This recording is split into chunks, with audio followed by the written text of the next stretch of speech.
Good morning, and can I welcome everyone to this, the 7th meeting of the Standards Procedure and Public Appointments Committee in 2026. The first item on our agenda today is a decision on whether to take item 5, which is consideration of the evidence that we will hear from the Scottish Information Commissioner in private. Are the committee content to do that? I'm grateful. Our next item is consideration of the Scottish Elections Representation and Reform Act 2025, Consequential Provision Regulations 2026, which is subject to the affirmative procedure. We have an opportunity to take evidence from the Minister for Parliamentary Business and Veterans before we go on to consider whether to recommend to the Parliament that the SSI be approved. So, can I welcome this morning Graham Day, Minister for Parliamentary Business and Veterans, who is joined this morning by Andrew Proudfoot, who's the Parliament Team Leader, Parliament and Legislation Unit, Scottish Government, and also Rebecca Reid, Solicitor of the Scottish Government. Good morning. Minister, do you want to... If I can, Convener, thank you for inviting me to give evidence in these regs this morning. The SSI seeks to resolve a disconnect between the rules affecting dual mandate MSP salaries and their pensions as governed by the Scottish Parliamentary Pensions Act 2009 and the Scotland Act 1998. This stemmed from the dual mandate regulations that I brought forward and which were considered by this committee last year. This area could be described as one where responsibility is shared between Government and Parliament. As while the Government brought forward the dual mandate regulation, it is the Parliament that has responsibility for the 2009 Act and the rules of the pension scheme. It's clear that the impact of the dual mandate regulations the Government brought forward last year left these two pieces of legislation out of step with one another. It's important that when oversights are identified that appropriate action is taken, and that is what the Government has done. The issues with the original regulations were highlighted by the Scottish Parliament Pension Scheme trustees. I understand that the disconnect, if not resolved, could impact annual pension figures and periods of reckonable service of any dual mandate MSPs, MPs or MSPs councillors, if elected, following the upcoming Scottish Parliament election. I'm confident that following input that we've had from the parliamentary authorities and the Scottish Parliament corporate body, this correcting instrument will ensure these minor and technical cross-referencing issues are addressed prior to the dual mandate regulations taking effect at midnight on the 7th of May. And I'm grateful to the Parliament for its cooperation in working to resolve this. I'm grateful, Minister. Do any committee members have any questions? I just have one question by way of clarification. So, in essence, we have three parties that are involved in this, if I understand it. Firstly, there are the trustees of the pension, who were the initial identifiers of a potential problem. We have the Parliament, that's obviously represented by corporate body, who take the responsibility for the payments, and obviously the Scottish Government themselves bringing forward this legislation. So we have a number of people that I think the committee will need to know that are satisfied that these proposals are actually going to resolve a problem that seems to have gone unmissed until, should we just say, slightly late in the day. So, from the purposes, I understand that corporate body. Sorry, my apologies. I understand that we've received correspondence from the Chief Executive confirming that corporate body is satisfied with that, and I understand, Minister, that obviously the Scottish Government is satisfied with that. Are you able to confirm that the pension trustees are satisfied with this proposal, or is it actually the fact now that it's been identified and will be put right, their processes can go ahead under the changed rules after the 7th of May without any difficulty? I think the latter point that you make, Convener, is the most accurate one. I would want to apologise for our part that we find ourselves in this situation. I think there is something for the Government and for the Parliament to reflect upon when it comes to a consultation on something of this nature. When we clearly asked, is there anything here that we would need to know about that would be captured by what we're taking forward? The answer was no. I think it's for all of us to reflect on how much depth we go into in these things to try and ensure that we're not taking up committee time in this way, having to fix a problem that's identified further down the line. Yeah. Well, thank you for with regard to the question with the pension trustees, and also I think the committee would acknowledge the position that we're in. And it would be useful, as is always the case, to have spotted the problem before it becomes a problem, and that lessons can be learned from that. I have no further questions. The committee have no further questions, so I'm now content to turn to the debate on motion S6M 20792, which seeks the committee's agreement to recommend to the Parliament that the Scottish Elections, Representation and Reform Act 2025 Consequential Provision Regulations 2026. As members will be aware, only the Minister and members can speak during any debate on this motion. And can I invite the Minister to move the motion? Move, Convener. Does any member wish to contribute? No members indicated his intention to contribute. So can I put the question that motion S6M 20792 be agreed? Are we all agreed? We are agreed. And at that point, I will suspend this meeting.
Can I welcome people back? Our next item today is for the committee to hear evidence from David Hamilton, the Scottish Information Commissioner, on his annual report and the accounts for 2024 to 25.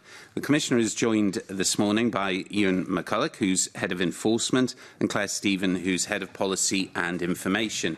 Can I welcome you all to this meeting? And David, would you like to give us a short opening statement about your report? Thanks, Convener. Yes. Well, first of all, I should point out that this annual report covers the period 24 to 25. So actually the earliest date which we're covering was 22 months ago, which is not ideal, but that's the way the system works.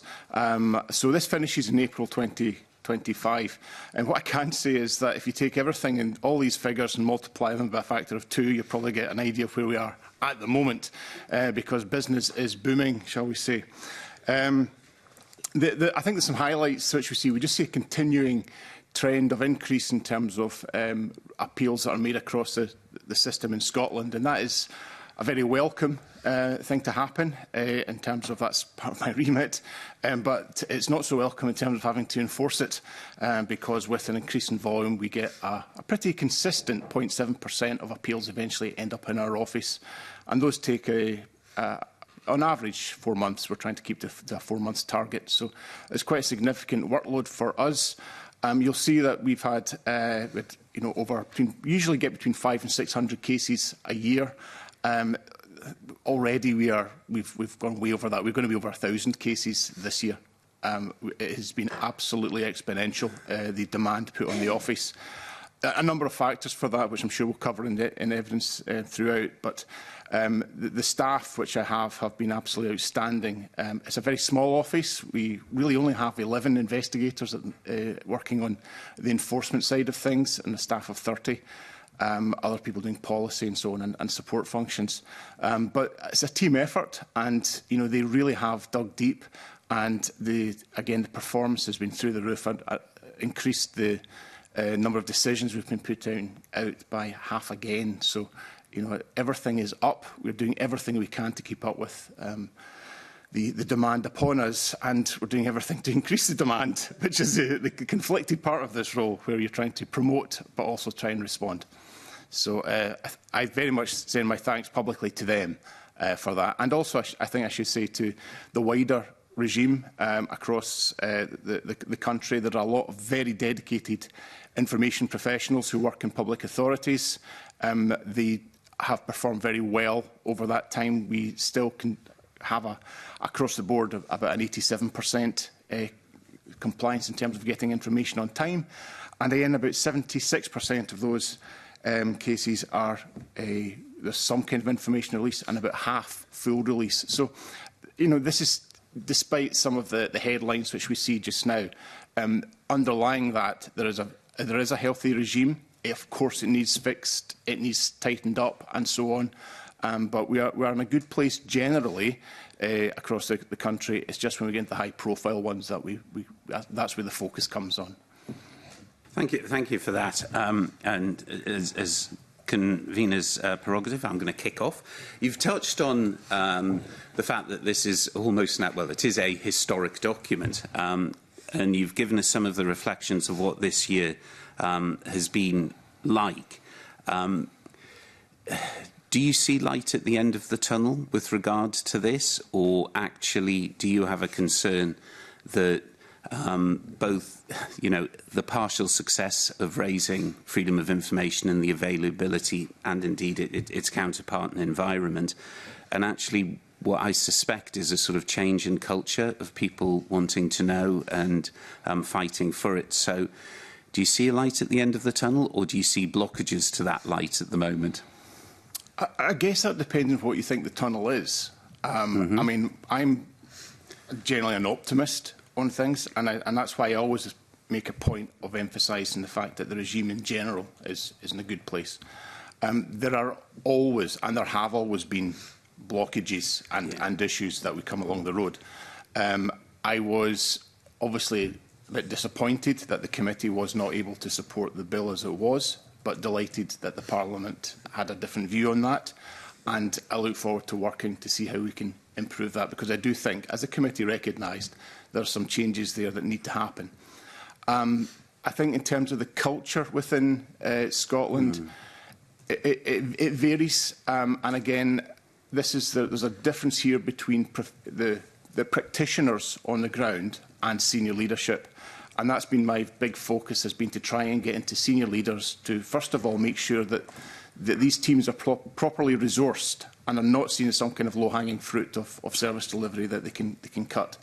And generally, when we have problems and go in and deal with failing public authorities, it's down to resourcing, generally. And when we get that resource properly put in place, we see a turnaround in fortunes. And that's one of the best things I can do, not just for the regime, but also for staff working in this area, and ultimately the public as requesters. Yeah, thank you for that. I mean, I have always had an interest in particular with regard to children and young people, and generally with regard to your work that covers underrepresented groups. And we've spoken in the past about the challenge sometimes to get into these groups so they understand their rights. Can you give us a sort of update of where you are on that and how you see that developing going forward rather than the retrospect that we have in the report? Yeah, I mean, I think we did some great work with Young Scott last year on this, and trying to really raise the awareness of freedom of information rights. One of the challenges is, I think I said this before, is what people do with those rights when they get the answers. And we're still needing to change the culture of the language of responses to make it more accessible to everybody. And actually, I've been looking at different options in terms of can we use AI to simplify some of these things for people. And also speaking to different groups, the Patient Safety Commissioner, the Children's Commissioner, trying to develop ways which we can make FOI a good pathway. I mean, ultimately, it's a tool that is a gateway tool to a lot of other rights. And it's trying to embed that into a kind of process there. And it is challenging, but it's something we just need to keep working on and chip away at. Excellent, thank you. I may park the AI question perhaps for a conference in the future, given the extent as to whether AI can amend the FOI. Sue, can I come to you? Thank you, Convener. Good morning, David. You did mention in your opening remarks about the rise in numbers, and the annual report records it was 98,605 information requests in that last year, continuing the rise since 2021-22. So what is your assessment of how sustainable that trend is for public authorities? And you have mentioned it's increasing, but how big or what's the scale of that increase? Can you see? For the last 4 quarters, it's now 110,000. So we've got another... Each quarter? So, no, on the year. So we count back on quarters. So at April 2025, there was 98,000 for the previous 4 quarters. We've now hit 110,000 for this quarter. So you can see the trend continues up. Now, is that sustainable? Well, that's very much down to how public authorities react in many ways, and it's also down to, in some ways, how the Parliament funds my office, because what we're trying to do is to try and shift this round to publication and that proactive publication of information. And I keep saying this to chief executives: if you just published it in the first place, you wouldn't have to deal with the request. That's the simple answer to it. It's perhaps an overly simplistic view, but it's in terms of strategically, that should be where we should be getting to. To get there, there obviously is a journey that needs to be followed, and I think that's the bit that I'd like to see, how we can develop this and move this on. The publication, the duty to publicise the bill was something I saw as a really key part of that, and I still do. We will look at the model publication scheme and see what we can help with that. But we need to get into this much more openness, and I've used the word transparency by design. We used that when I was talking about serious adverse events in the medical sphere. That we really need to get that into a position whereby people are designing forms and processes that are FOI friendly, that are transparency friendly. And of course there are personal data and issues that can't be released, but we should be able to design paperwork, forms, systems that actually allow that to be anonymised as part of that design process. And that's quite a big challenge in terms of getting thinking to that position. But it's something that I'd regularly speaking to chief executives and also to people at IT companies and saying, have you thought about this? And usually they haven't. Yeah, I think this is off-piste a bit, I'm sorry, Convener, but the NHS and digitalisation is a bit of a challenge, because we've got all these health boards potentially doing different things, and there's not the tech and the digital infrastructure there to maybe help facilitate some of those things. But that's for another day and perhaps another committee. We've got around 500 public authorities that submit their FOI quarterly stats. Do you see any particular sector or type of authority where the request volumes are rising more sharply than perhaps others, and what factors might be behind that? I think probably health is always a problem. Okay. And perhaps understandably, it's one of the most complex sectors. That is definitely a challenging area. I would say also in terms of the justice sector, there are challenges there. Part of that is down to, again, the nature of their work. So you can understand this from the criminal perspective and the criminal cases, and so that could be quite challenging. So, yeah, there are different areas. I wouldn't say there's anyone that stands out for no apparent reason as a sector. Yeah. But I think they're all quite struggling a little bit, to be honest, at the moment. And I think this is, again, just the volume and surge which we had in the autumn, where cases just went exponentially up. Okay. Wow. So, I mean, you've talked about that surge, but in the foreword of the annual report, it suggests that some public authorities are actually reducing their information rights resourcing. So if you compound that with the surge, what evidence do you think, might that have in terms of... So that's where I go back to this about how I can assist with that, and that's the conversations having with... So when the team come in and look at a failing authority, that's when we identify the shortfalls and the staff. There's been maybe long-term sickness when nobody's been replaced, or there's vacancy management policies in place. And it's like, well, we'll maybe do that later. You mean recruitment freezes? Is that what recruitment freezes? Yeah, that's it. That's what you and I would call it. But yeah. I'm getting too used to speaking this vocabulary now. That's fine. So these are the excuses we get, and then we say, well, that's you just can't do that. That's because this is a fundamental legal responsibility. So it's part of that, and the intervention aspect, as I've said before, is something that I've applied for more resources. I await to hear if I can get a formalisation in terms of when I get a team that can deal with that and really make a difference to the upstream problem of continuing demand, because it's not sustainable just to keep going and going and going. It has to be turned round, and the best way to turn that around is at the public authorities, both resourcing and also publicising at an earlier stage.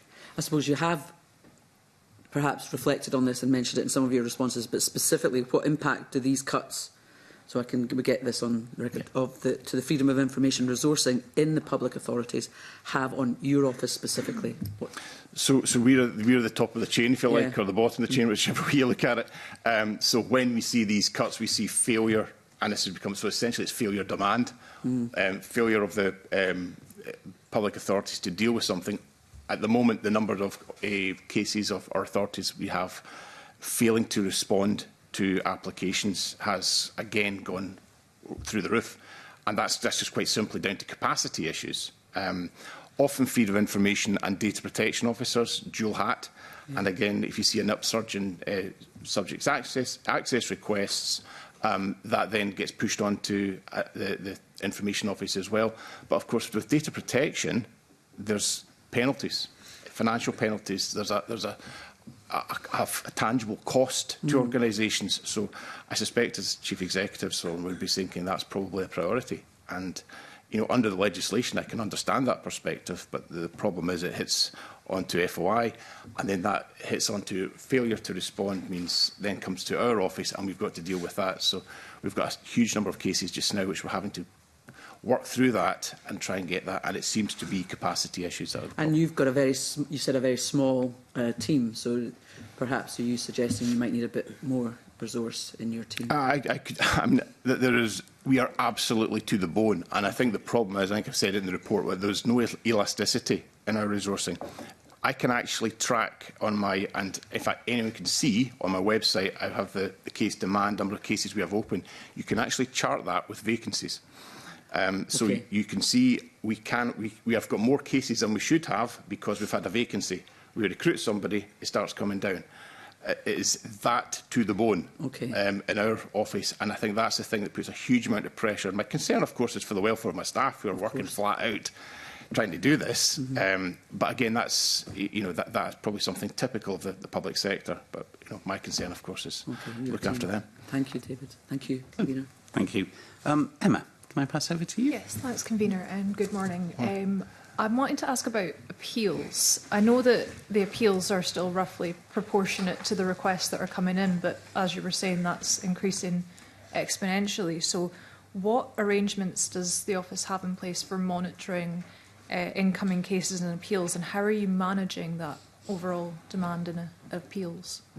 Well, we've actually brought in a Power BI system, which essentially is giving us a huge amount of management information of stuff that's just coming in, and we now can visualise the problem rather than just sort of almost think about it. So we've used that from the very beginning, since I've become Commissioner, to see the problem and to pick up the issues.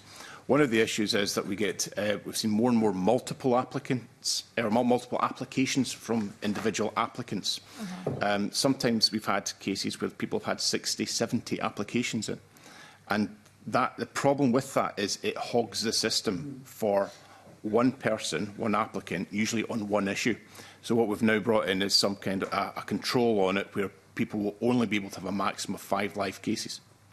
In general, there can be exceptions to that, but in general, that's our policy on this. And that allows us to share out the provision to more people rather than it just becoming chronologically and getting stuck. So we actually are looking at this and looking ahead, trying to see what's coming through, trying to find patterns. And we've also found we've got a member of staff just now working on resolutions, and that's been fantastically helpful because often this is a case that some people need to speak to each other. And actually somebody who's got a particularly good skill set in sort of discussing and trying to resolve problems is actually there to say, listen, have you thought about this? Can we do that? Can we get a deal here? Because that is one of the statutory responsibilities. It's not just about giving a decision, but it's also trying to resolve a case as well. And that's one of the been a particularly good use of resource, actually, has doing that. We've managed to clear a lot of particularly old cases where actually I don't need it now. Just having that discussion. So I think we've got to constantly be thinking creatively. We've got to be looking innovatively, and what can we use to try and deal with this ourselves. And I think, that has its own challenges because the pace of change within our own organisation is pretty fast as well to just try and keep up.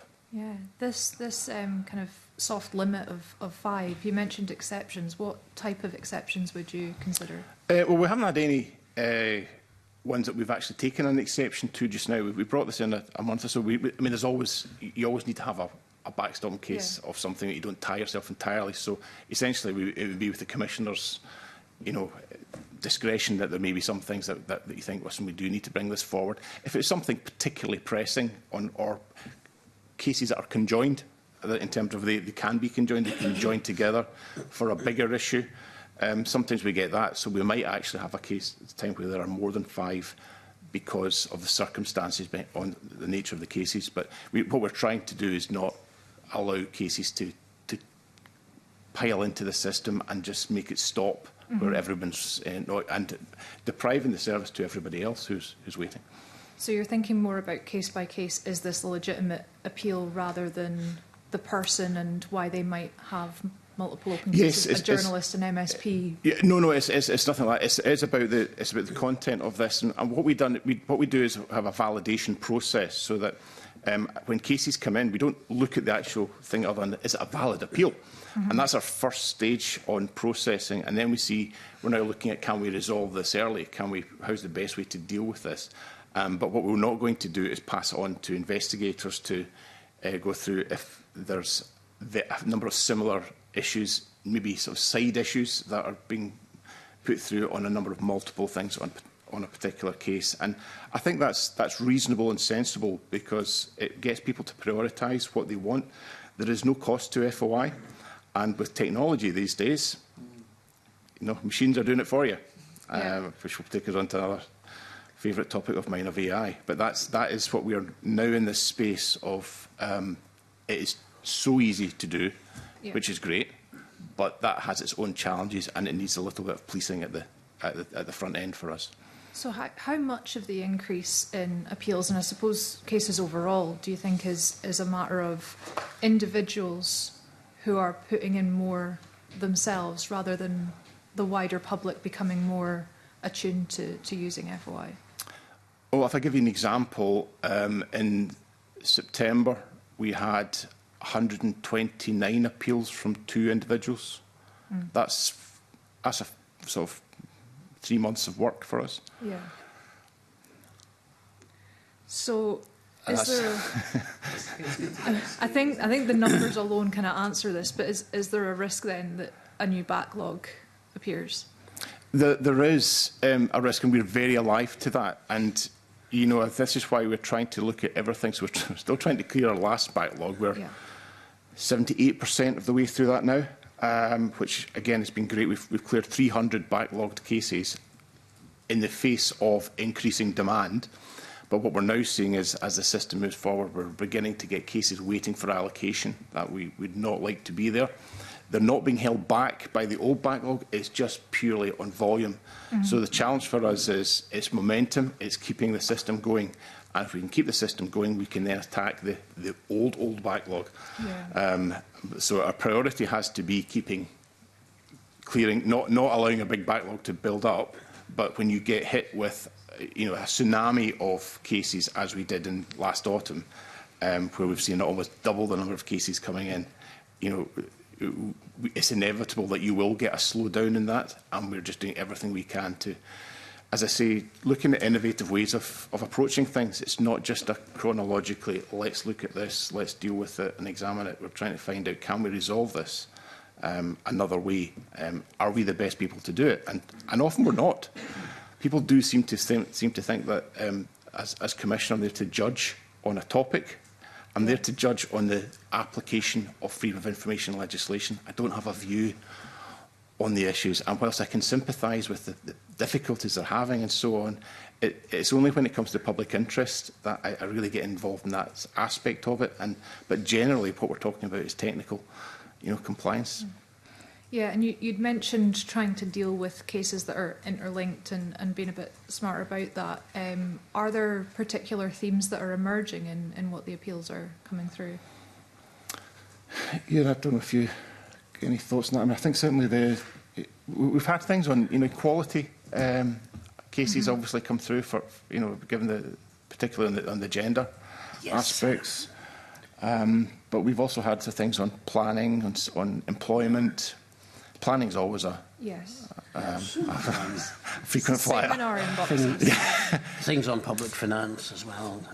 Yeah, and I mean, I think it tends to be what you'll often get is one person who is almost an expert on a particular thing or has a particular grievance, and they will fire in a lot of requests about some particular issue, coming at it from different angles. So they are related, but they're not the same request, and that can be the real challenge in terms of having to pick your way through that. And what we're trying to do here is actually can we speak to them and have a discussion with them as to what does good look like in this, and that's taking it back to that what is achievable actually helps us get ahead of the game and say, well, I don't think it's unlikely we're going to be able to give you legal advice because there's a high bar for that, but you may be able to concentrate on that one and having that discussion, and also speaking to the authorities to saying, can you give them this, and they might be able to satisfy that, and it's because they don't understand what the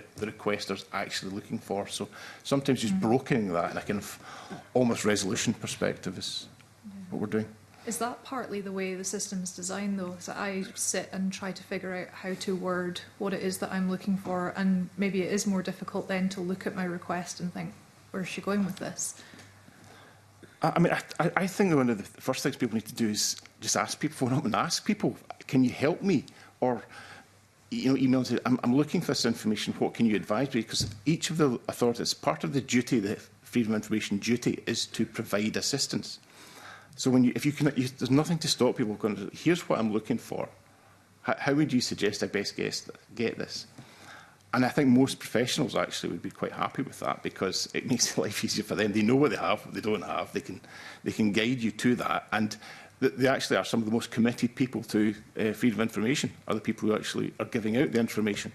So if you can make it easy for them, it can make things easier. Also, I think we have to bear in mind that there's certainly a proportion of requesters who have a long-standing relationship with the authority in question. And by the time they come to us, as no doubt by the time they come to other complaints handling bodies as well, the relationship with the authority is broken down. And therefore it's not surprising that they are concerned. Their underlying concerns with the authority inevitably get mixed up with what we can actually deal with, and disentangling the two can be quite a challenge. If I could also add, just in relation to the large blocks of requests, the Commissioner does have some tools available to him, and these have not necessarily all gone forward to full investigation. I mean, if we have, we don't set a terribly high bar to applicants generally in relation to giving us grounds for their dissatisfaction, but still, if that bar is not met, we can't take these cases forward.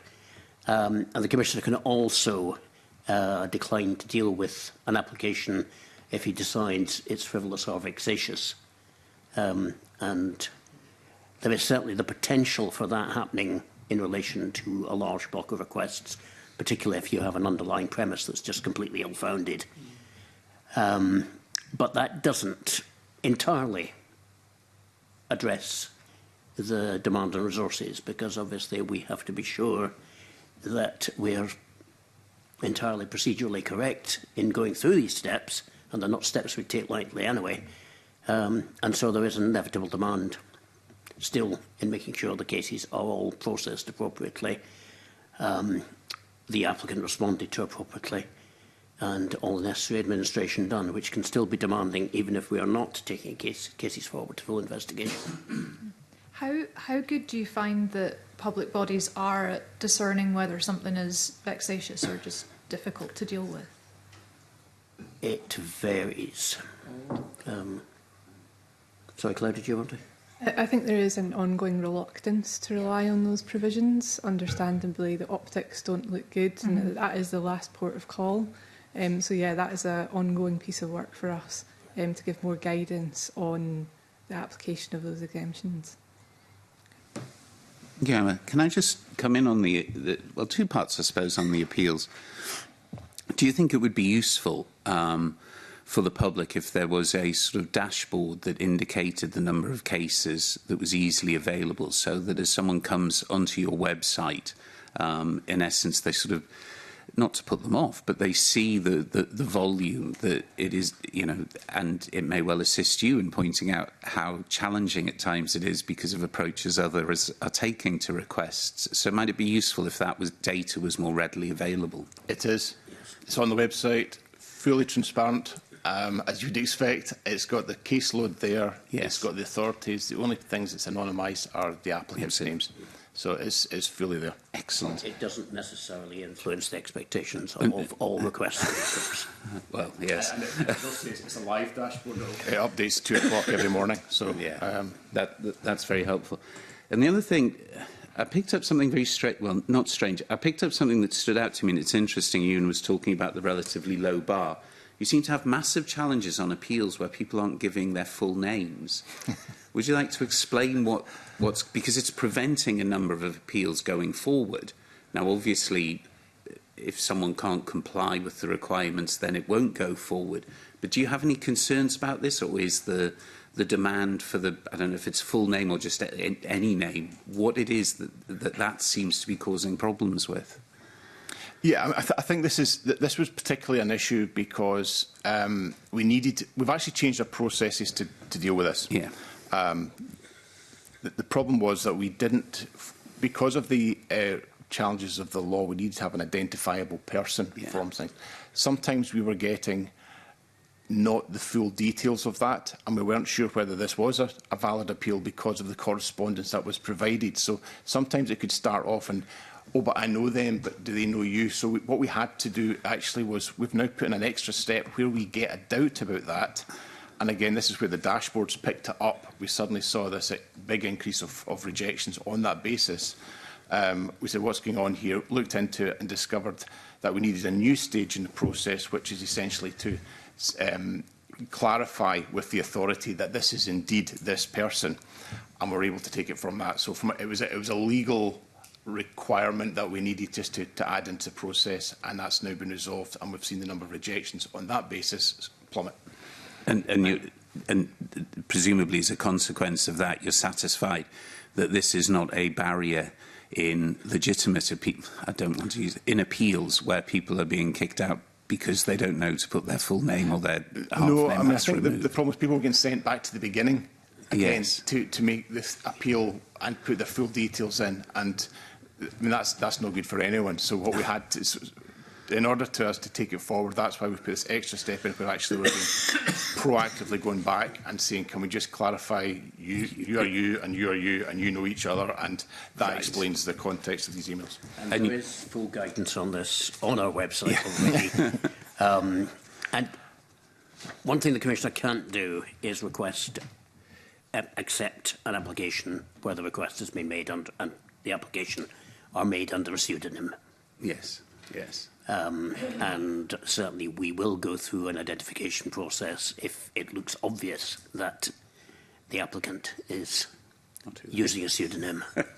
Say they're Gustavus Adolphus, or that is a real example. But, but you have seen the number of appeals being rejected on that ground already going down with the new steps that have gone in. So Absolutely, yes. Yep. hopefully won't appear in next year's report. I'm going to invite Annie, but I know that we're having some technical difficulties, so I'm not sure if you can hear us, Annie, but can I pass over to you?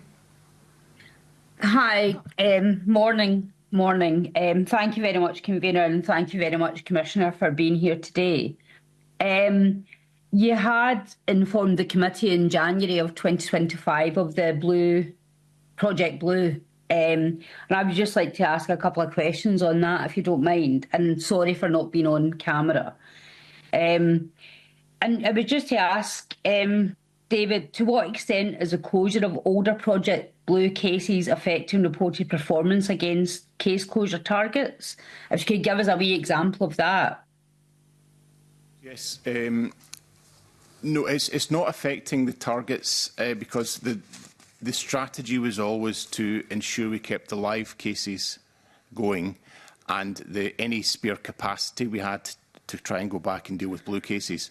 And that's been a successful strategy, which we've followed all the way through until we get hit with the tidal wave of demand, which really slowed down the resolution of those blue cases. So the priority is the new cases coming in, and any additional demand we can free up. We're looking at the blue cases and trying to go back and. I mean, I think we've never taken our eye off the ball on this. We've always tried to keep our investigators with at least one case of an old one, just to keep the momentum going.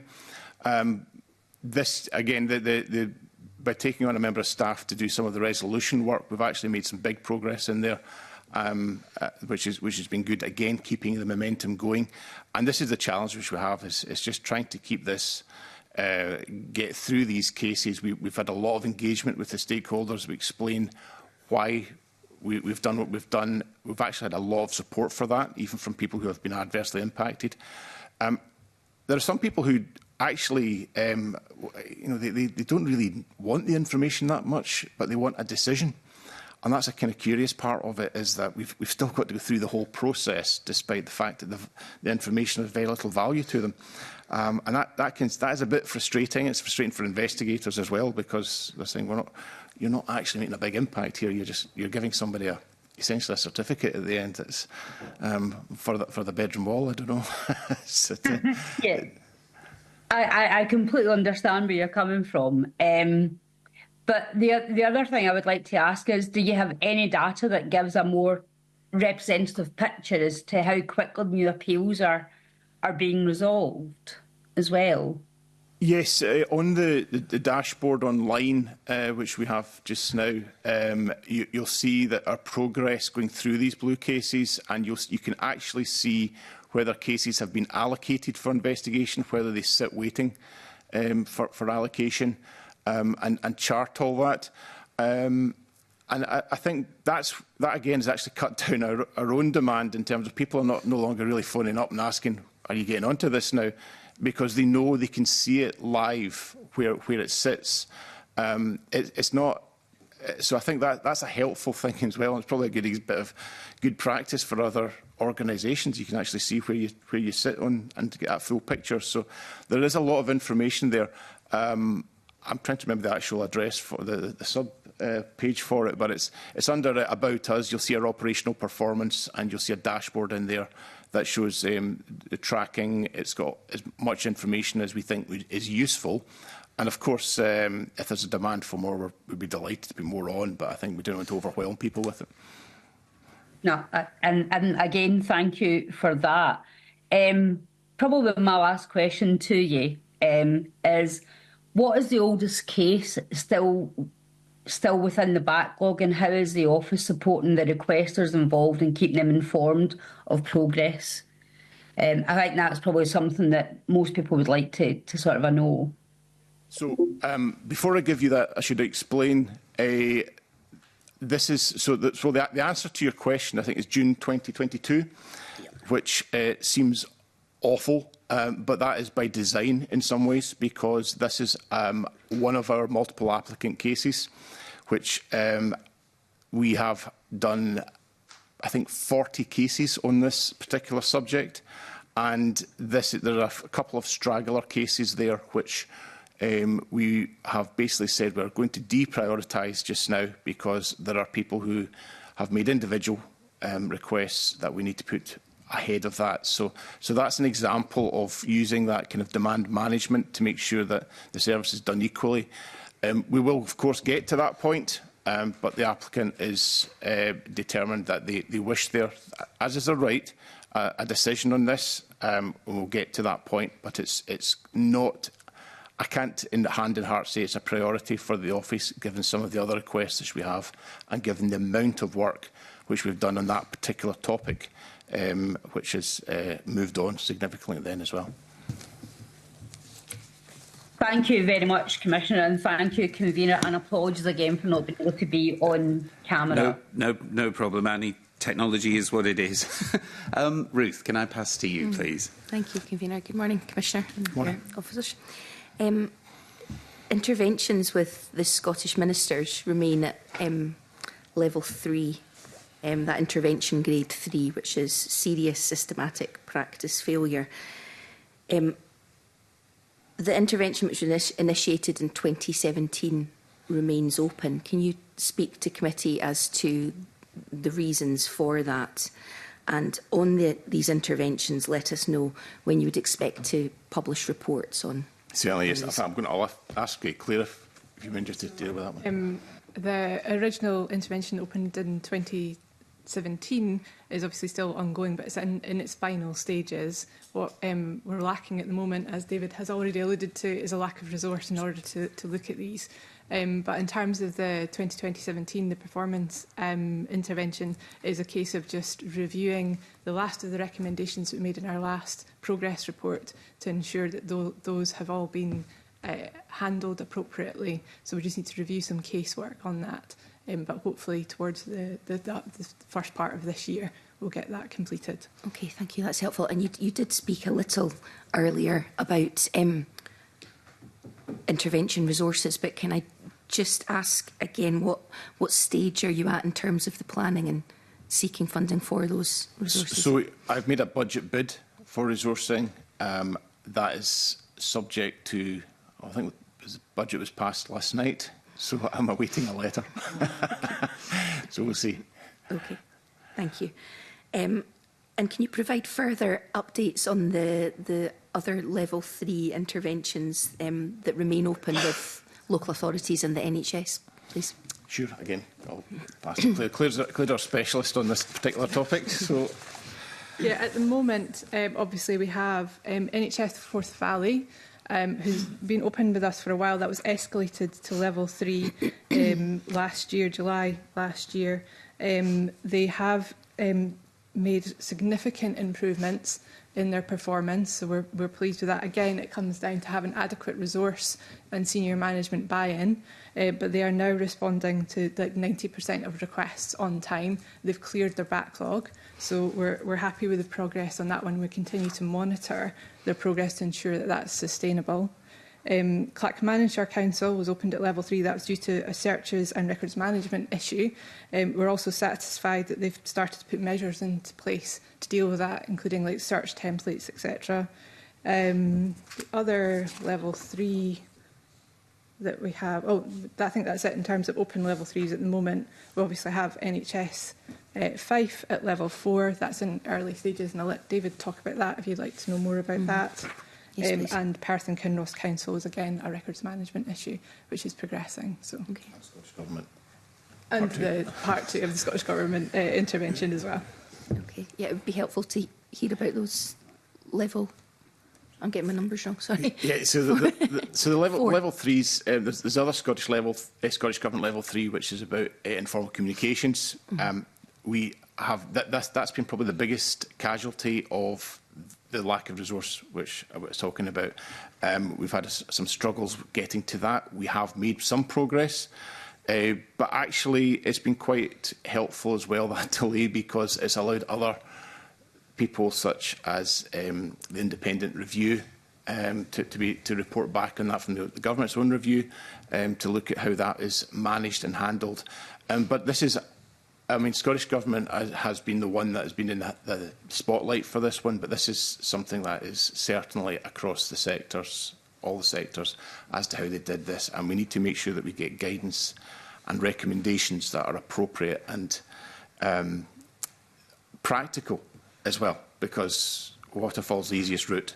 And I'm not sure, for example, banning WhatsApp off government devices was necessary. It wasn't a recommendation. It was something the Scottish Government decided to do. But I also wonder whether that's actually a practical solution, because people will always get WhatsApped, whether it's in their personal, just because they've got a phone number. So I think we need to be something that's practical on that side of things. The key thing, of course, is the recording of that when it's done in a business capacity. And again, that's why I think the review there looked at that much more on the ethics aspect of it and the duty to record as an individual, which was helpful. The NHS Fife is quite a relatively new and live investigation. That's ongoing just now. There are some quite significant issues, I think, that we discovered, which go beyond the obvious high-profile employment tribunal and the costs associated with that, which we're engaging with them just now and working our way through. So they are all coming through. The thing I take most satisfaction from, though, is that the intervention process really works. And to see, if you said to me that NHS Forth Valley, which was not good, could turn itself around the way it has done, I would have doubted it. But they have done a really great job. And that's, again, down to it becoming a board-level problem. It becomes a strategic risk, and that's, again, what my job is to make it that, and in amongst all the conflicting priorities which health boards have. And again, it's important because patients are able to now understand these things. So Greater Glasgow and Clyde was another example where we went in and we sorted problems out and their performance is going. Now, that's not to say that none of these organisations will never have a problem again. Of course, they will have challenges and there will be issues, but systemic issues is what we're looking at, and we're sorting those. And it's a really good use of resource to do, but it's not a statutory one that's got time frames stuck to it in the way that the enforcement does. And that's why I need to have a specialist resource that deals with that. Thank you. That's really helpful. The intervention activities decreased from 296 in 23-24 to 255. Now, that's maybe not a big enough number to read anything into, but would you speak to any factors around that reduction? Is that about resource again, or is it about something else? I think resourcing, isn't it? Resourcing, obviously a huge number of those interventions are kind of light touch. They don't require a lot of resources on our side, but as you go up the levels, they require quite significant resource to get those results that we need. That was certainly the case with NHS Forth Valley, which started as a level 1, soft touch, no improvement, level 2, and now is level 3, and it's only at level 3, and with our significant resource, we're able to see that turnaround in performance.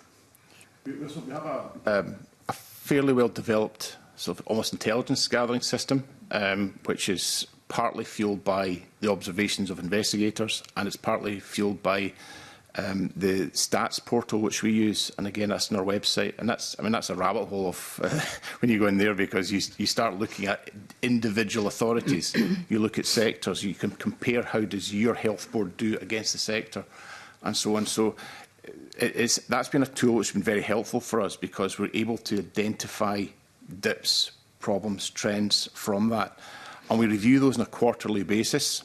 And the challenge is that we've got I am seeing big problems in certain authorities, but I don't have a resource to do it, and that's what I hope to be able to change, because I literally am watching organisations failing in front of me, and the problem is I know that's just going to be more demand for my office. Yeah. So when we make the decision to intervene on particular authorities, sometimes that's down because it's self-preservation of our own resource. In the absence of having that dedicated thing, I hope to have the resources that I can do that now and go in there and, essentially fix all or as many of the problems as I can, as opposed to the minimum, which is where we're at. Thank you. I think that's helpful to get that on the record. Thanks, Convener. Okay, thank you. I suppose a couple of things just by way of conclusion. I mean, Commissioner, you have talked about obviously the budgetary challenge, your resource challenge, and at the minute you have a request in and were gleeful at the passing of the budget last night. I think the funds probably come from somewhere else. Is the current model assessment, is that working, and will it work going forward, or should the Parliament, Scottish Government fundamentally look at the resourcing model for your Commission going forward? Sorry, can you see that? So what I'm talking about is, in essence, you end up with an annual argument, sometimes more than an annual argument, about needing more resource. Is that because the model that's used to calculate it is wrong and we should look at it again? Or is there a way that we can anticipate the increased needs, which are very hard to identify, as you say yourself? Yeah. But you've mentioned a number of factors where effectively resource is becoming a challenge. Do we need to look at the resourcing profile model, debate about it from your point of view as the Freedom of Information Commissioner? I would welcome that. I think that the problem is you almost get into, I mean, it's meant to be zero-based budgeting, but the reality is it's everything says, yeah, but you take this as an assumption for your inflationary things, and it's like, well, it can't be zero-based budgeting and then you make assumptions on inflationary. So I don't think it's a particularly complex model, and that's the simplification of it is the problem. We need to have something that can give us a little bit of medium-term planning, and I think this is something which, I mean, my auditors keep telling me you need to have some medium-term financial plans. I say, oh, very good. What am I going to have? Yeah. I do not know what. I don't know what I'm going to get this year. I certainly don't know what I'm going to get next year or the year that. I just know that public sector finances are very stretched, and I live within what I'm given. But I'm also acutely aware that that is very constraining. I can't plan. That's the biggest thing. I can't plan. I can't get ahead of the game. I can't get. I've got aspirations of what I'd like to do and develop things, but I am constrained. And I think maybe that this is something that I can entirely understand why the corporate body has, as my funder, wants to have an involvement and have checks and balances. But to be honest, it's probably at times a bit of an overstretch in terms of legislation. But there needs to be some kind of check and balance. There's no question about that. But I have looked at things. Can we develop almost like a commercial arm to help recover funds from individuals, authorities, from maybe even put something like a qualification for practitioners. There's lots of things I'd love to do to develop a business model, but I am disincentivised from doing so, because if I generate cash, then my budget will be cut. So why would I do that? So and I think at a very simplistic level, looking at the report, I mean, in essence, your expenditure's gone up, the reserves are gone, effectively, and the savings are just immediately absorbed because you've got an increased work on the current. Would that be fair to say? So worth a conversation, maybe slightly stronger than that. Absolutely. Very much welcome that. Fine. The last point that I want to pick up, and I want to do it sensitively because, you know, I want to hark back to your initial comments about the brilliant staff that you have and the quality of the staff that you have. One of the things that did jump out is that there is an ill health absence, that you are a very small team, so even 1 or 2 absences reflects very strongly in percentages. But you are adrift of the ONS benchmark on total days lost. And obviously I know you will be concerned about that. Is there anything that would assist with that in the short term? Is there anything that if this committee were to make recommendations and things about the report that would help you with that? Because it does seem to have, in reality, a much bigger impact than perhaps in larger organisations. It does, and I think it's to do with that. The size of the organisation is very vulnerable to that. Yeah. The nature of the work is it can be quite taxing, particularly on mental health. And the nature of mental health absences is that they can be longer term. Yeah. So it is difficult to, you know, I've got to be careful where I go with this in terms of that, because I don't want to reach any confidences. But I think ultimately the problem is we don't have that elasticity, and you can actually look at our performance graphs and see a simple cross-reference with vacancies. We've got a vacancy because somebody's left to go to another role, and it slumps, and the performance slumps. There is no fat on the bone, and I think that's quite challenging, because particularly from investigators who see lots of fat on other people's bones, because that's what their job is, to look at these things and to understand that. And you know, I think we are a lean organisation. I think we're too lean. And that's just reflected by that the lack of elasticity there. So in essence, you're coming to the end. Well, no, you are beyond that resilience element that you can cope with these changes, because, as you say, the lean nature of the organisation, the level of efficiencies you're trying to get to, the very small team, and actually the flip side of it is the pressure of the work when they're interacting with members of the public who, as you indicated earlier on, range from I just don't really understand this all the way through to much more complex issues that go way above and beyond freedom of information. Absolutely. And I think it also, and you'll all be aware of this, everyone's angry. Yeah. You know, this is the thing that really strikes me. Everyone's become really, really angry, and it's not just applicants, it's authorities as well. And we spend a lot of time, you know, the staff get a bit of grief on this, and I'm, you know, trying to get a zero tolerance approach in this. They want to help, though. And I'm trying to say, listen, I will back you 100% on this. But some of the abuse and, you know, which they get is not acceptable. No. But equally, what we see is the relationships between people and authorities can sometimes break down as well. And it's just a sad reflection of society, I think, just now. It's something that certainly chimes with other. Yes. And it's your investigators and your staff that are sometimes, as so many staff are, at the front edge of that. Yeah. All right. Is there anything else that you would like to add, David, before I close this part? No, I just briefly wish to mention about the artificial intelligence, which is causing a problem, if you don't mind, Convener. That is a new challenge. And the 2 cases I mentioned of the 129, that's coming from artificial intelligence. We are seeing across the public sector more and more use of this. And if you now ask a question of, say, Copilot or ChatGPT about an authority and it doesn't have the public available data, it says, do you want me to write an FOI? That FOI goes in, it comes back, it says, you've got a response from this organisation, do you want a review? Aye, get a review. Do you want me to send it to the Commissioner?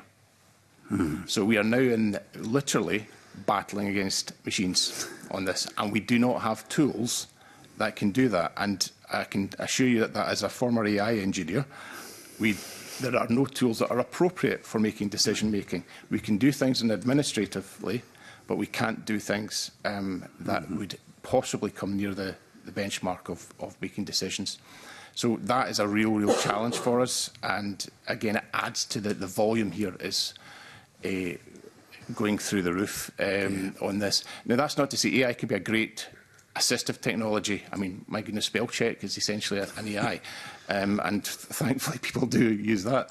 But we do see more and more, and we are now picking up, our teams are picking up the telltale signs of AI formatting and bullet points and bold and so on, and everything. And it's not listening to people. The AIs are not listening to people. The responses, they are hallucinating at times. They're referencing decisions that don't exist. This is the challenge, and we've got to check all this. So we're trying to find a proportionate way of kind of being gatekeeping on that. Yeah. But it is possible with AI for a request to go through the entire process up to going with us with little, if any, apparent human intervention. Yeah.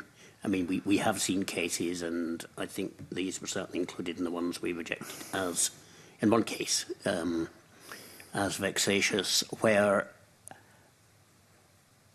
the requester, I will say the requester, asked for a review on a very complex request within a matter of minutes of receiving a response. Mm-hmm. Now, clearly that's the AI asking for a request and not the requester, because there just hasn't been the consideration you would expect of the response they'd received. Mm-hmm. And I should add, also sent out to 600 local public authorities the same request. So this is, we're the tip of the iceberg, but that's vexatious AI requests. Oh yeah. So Emma, I think you wanted to follow thanks, Convener. I can empathise entirely. I think a lot of MSPs are getting casework, and the trick is trying to figure out whether this is a constituent who didn't feel confident drafting it themselves, which in the example you gave might also be the case, and it seems like a legitimate use of AI, or if it's just been created by this AI.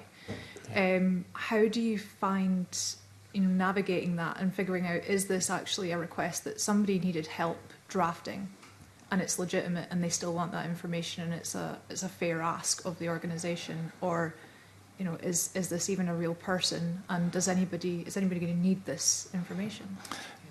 Yeah, I mean, every case we've got to look at individually, and we are looking at these, and I think that when you start seeing the telltale signs of it, it immediately, maybe you start assessing it more tightly for some of these questions.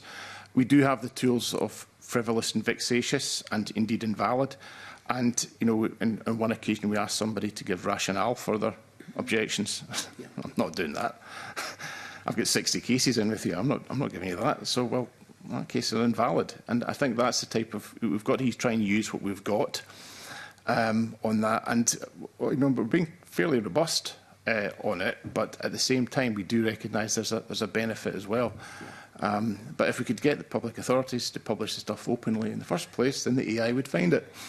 Yeah, I suppose my concern would be, where should there be intervention from legislation or policy to tighten up what can be done? Because again, I think there are legitimate uses of these tools, but it also opens us up to the potential of overwhelming public authorities on purpose, whether from a local or somebody even further afield.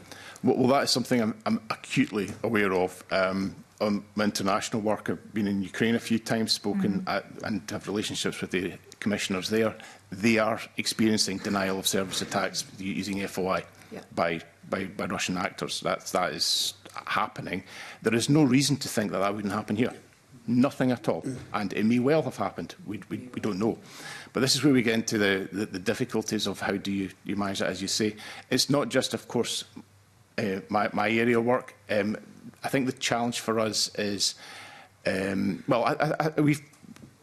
sit with a number of other regulators in Scotland trying to deal with this, and we're all kind of scratching our heads a little bit where it goes. Obviously, the Parliament's suffering from it. Yeah. I know the courts are suffering from it.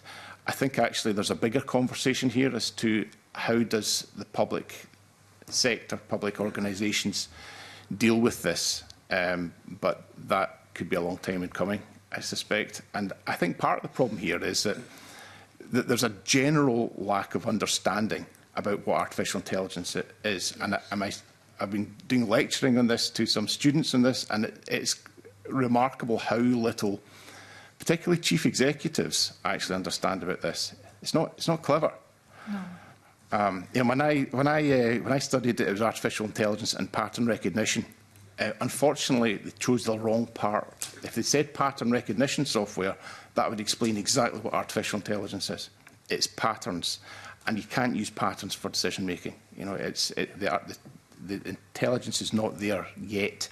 And to be honest, I think we're years and years, decades away from it being able to be something that is useful in decision making. So it's a challenge. It's very live, and it's something which we're having to just try and deal with the tools we have. Yeah, but I mean, naturally, we and authorities have equalities responsibilities, which we take seriously. All authorities, including ourselves, are subject to the obligation to provide advice and assistance where it's required. So, within that context, some careful, considered use of AI is entirely appropriate in helping people frame requests that they can't frame themselves.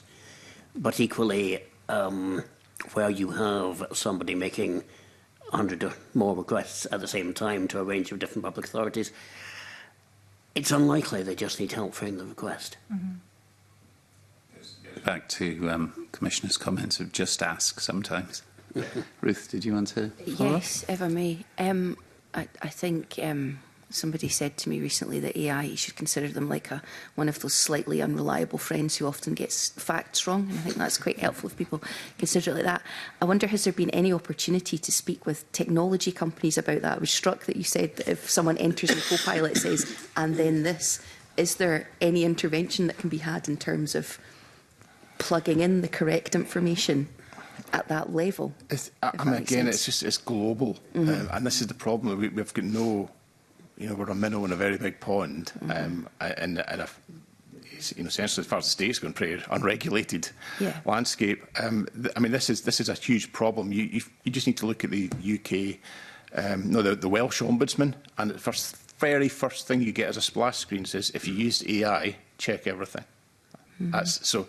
You know, we're not alone in this, but we do need to, as a public sector, and in general, have responses that are appropriate, because that's the biggest threat, I would suggest, to public service delivery, is actually AI from that type of, whether it's legitimate or illegitimate means. Thank you.